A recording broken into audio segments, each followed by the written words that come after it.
સાંભળવા જેવી મસ્ત મજાની વાત.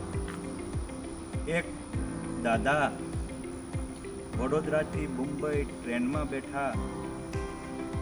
બધા મુસાફરો પણ પોતપોતાની જગ્યાએ ગોઠવાઈ ગયા. દાદાનું પેકેટ ટ્રેનમાં પડી ગયું એટલે ગોતતા હતા.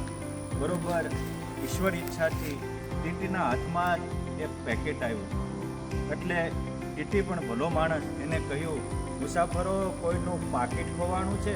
ઘણા ઊભા થયા ત્યારે ઓલા ટીટી કહે છે કે તમે નિશાન આપો.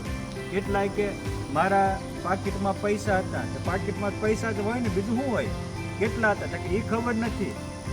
આ રીતે કોક કે મારા પાકીટમાં મારા પત્નીનો ફોટો હતો, કોક કે મારા પરિવારનો ફોટો હતો, કોક કે મારું એમાં આધાર કાર્ડ હતું.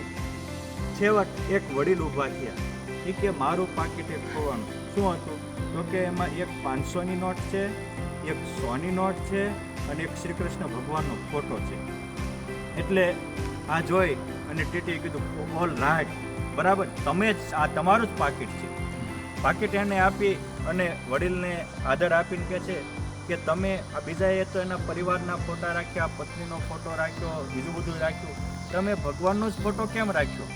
ત્યારે આ વડીલ પોતાના અનુભવમાંથી કહે છે કે સાંભળો, પહેલાં હું નાનો હતો, મારા પિતા સ્વર્ગવાસી થયા, મેં મારી માતાનો ફોટો રાખ્યો, પણ માતા પણ અચાનક સ્વર્ગવાસી થયા.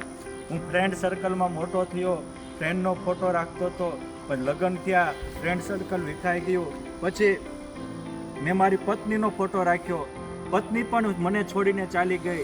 દીકરાના ફોટા રાખ્યા, દીકરા પણ મને નોંધારો મૂકીને ચાલ્યા ગયા. પછી મને એમ થયું કે રાખવા જેવા તો એક ભગવાન શ્રી કૃષ્ણ છે, અને આ ભગવાનને રાખ્યા કીધુંનો હું સુખી છું. રાખ્યા જેને રાખણ હારને રહ્યું રહ્યું તેનું સર્વે રહ્યું. ભૂલો સ્મૃતિ ભગવાનની જ્ઞાન ગયું તેને સર્વે ગયું. મેં ભગવાનને રાખ્યા એટલે હું સુખી છું. આ દુનિયામાં ભગવાન સિવાય આપણું કોઈ નથી. ત્યારે ઓલા ટીટીને પણ સમજાઈ ગયું અને ટ્રેન જ્યાં સ્ટેશનમાં ઊભી રહી ત્યારે એને પણ પોતાના પાકીટમાં પરમાત્માનો ફોટો રાખવાનું શરૂ કર્યું.